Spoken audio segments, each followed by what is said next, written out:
منکم امۃ یدعون الی الخیر دعوت الی القرآن ویأمرون بالمعروف وینہون عن المنکر واولئک هم المفلحون، اور یہی صرف یہی لوگ ہوں گے فلاح پانے والے۔ یہ جو اسلوب حصر کئی دفعہ سمجھا چکا ہوں کہ ایک تو آپ یہ کہیں 8-10 آدمی بیٹھے ہیں، زید عالم ہے تو اس سے دوسروں کے عالم ہونے کی نفی نہیں ہوتی، دوسرے بھی ہو سکتے ہیں، اور کہیں زید ہی عالم ہے تو بقیہ سے نفی ہو گئی، اب صرف زید عالم ہے باقی عالم نہیں ہے۔ اس کو کہتے ہیں حصر، محصور کر لینا، کسی چیز کو کا احاطہ کر لینا۔ اولئک هم المفلحون، فلاح پانے والے صرف یہ، وہ سوئی ہوئی امت جسے اپنی ذمہ داری کا احساس ہی نہیں، جسے یاد ہی نہیں، جو بھول گئی، جس کا حال یہ ہے کہ وائے ناکامی متاع کارواں جاتا رہا، کارواں کے دل سے احساس زیاں جاتا رہا، اور وہ امت پوری طرح مطمئن ہے ہمارے لیے تو شفاعت ہو ہی جانی ہے، سیغفر لنا، ہمیں تو بخش دیا جائے گا، لن تمسنا النار الا ایاما معدودات، ہمیں تو آگ چھو ہی نہیں سکتی مگر صرف گنتی کے چند دن۔ تلک امانیہم، یہ ان کے من گھڑت خیالات ہیں، امانی کہیں گے وشفل تھنکنگ، یہ ان کی وشفل تھنکنگ کے سوا کچھ نہیں۔ فلاح پانے والے صرف یہی ہوں گے جو اس سے نکاتی پروگرام پر عمل پیرا ہو، اور وہ ایک امت ودن امہ بنیں گے صرف اس احتیاط کے ساتھ کہ وَمَنْ أَحْسَنُ قَوْلًا مِّمَّنْ دَعَا إِلَى اللَّهِ وَعَمِلَ صَالِحًا وَقَالَ إِنَّنِي مِنَ الْمُسْلِمِينَ، میں بھی مسلمانوں میں سے ہوں، ایک مسلمان میں بھی ہوں، اس سے زیادہ میں اپنے آپ کو کچھ نہیں سمجھتا۔ وہ کسی غرور کے اندر، غرور علم، غرور تقوی، کہیں اس کے اندر مبتلا نہ ہو جائے۔ وہ سارا جیسے کہ بڑی سے بڑی رقم زیرو سے ضرب کھا کر زیرو ہو جاتی ہے، اگر کہیں غرور پیدا ہو گیا تو آپ کا سارا کیا کرا زیرو سے ضرب کھا کر زیرو ہو جائے۔ اچھا، یہ جو آیات ہیں یہ سورہ آل عمران کے وسط میں سے ہم نے پڑھی ہیں،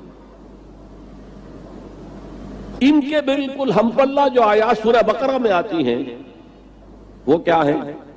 یا ایھا الذین آمنوا استعینوا بالصبر والصلاۃ ان اللہ مع الصابرین ولا تقولوا لمن يقتل في سبيل الله اموات بل احیاء ولكن لا تشعرون وَلَنَبْلُوَنَّكُمْ بِشَيْءٍ مِّنَ الْخَوْفِ وَالْجُوعِ وَنَقْصٍ مِّنَ الْأَمْوَالِ وَالْأَنفُسِ وَالثَّمَرَاتِ وَبَشِّرِ الصَّابِرِينَ الَّذِينَ إِذَا أَصَابَتْهُمْ مُصِيبَةٌ قَالُوا إِنَّا لِلَّهِ وَإِنَّا إِلَيْهِ رَاجِعُونَ أُولَٰئِكَ عَلَيْهِمْ صَلَوَاتٌ مِّن رَّبِّهِمْ وَأُولَٰئِكَ هُمُ الْمُهْتَدُونَ، وہ محتدون جس کا لفظ ہم نے پڑھا ہے لَعَلَّكُمْ تَهْتَدُونَ۔ اس نہی عن المنکر کی سب سے اونچی منزل کیا ہے؟ تواصی بالحق کی سب سے اونچی منزل کون سی ہے؟ تواصی بالحق یہ بھی ہے کہ کوئی بچے گلی میں کھیل رہے ہیں، آپ ان سے کہیں بیٹے یہ کھیلنے کی جگہ نہیں ہے، تم کرکٹ کھیل رہے ہو، تمہاری بال سے کسی کی گاڑی کا شیشہ ٹوٹے گا، کچھ اور ہو جائے گا، جاؤ میدان میں جا کر کھیل۔ یہ بھی تواصی بالحق ہے۔ کسی شخص کے ذمے کسی کوئی رقم ہے وہ نہیں دے رہا ہے، اس سے جا کر کہنا بھلے آدمی اس کی رقم ادا کرو۔ اور اس کا ایک بڑا عجیب واقعہ ہے جو سیرت میں آتا ہے کہ قریش کے کچھ لوگ بیٹھے ہوئے تھے تو ایک شخص باہر کا کوئی آیا، بڑی دہائی دیتا ہوا، فریاد کرتا ہوا۔ لوگوں کا کیا معاملہ ہے کہ ابو جہل کے ذمے میری اتنی رقم ہے وہ دیتا نہیں ہے، مجھے کوئی دلوا دے۔ لوگوں نے کہا اچھا آج موقع ملا، ذرا تماشا دیکھیں۔ حضور اس وقت کہیں حرم کے کسی کونے میں نماز پڑھ رہے تھے، کہ جاؤ جاؤ وہ شخص جو ہے نا وہ کر سکتا ہے، ہم نہیں کر سکتے، اس سے بات کرو۔ وہ آیا، اس نے حضور کا اچھا چلو۔ گھر پر جا کر کہا، دستک دی، ابو جہل نکلا، اس کو اس کا حق ادا کرو۔ بے چون و چرا گھر میں گیا اور لا کر اس کی رقم اس کے حوالے کر۔ یہ روب حق ہے، حق کا روب۔ لیکن آج کل آپ یہ کام کر کے دیکھ لیں تو چھوٹا تواصی بالحق یہ ہے، بڑا تواصی بالحق سب سے بڑا، یہ کائنات اللہ کی ہے، یہ زمین اس کی ہے، اس کا حکم چلنا چاہیے۔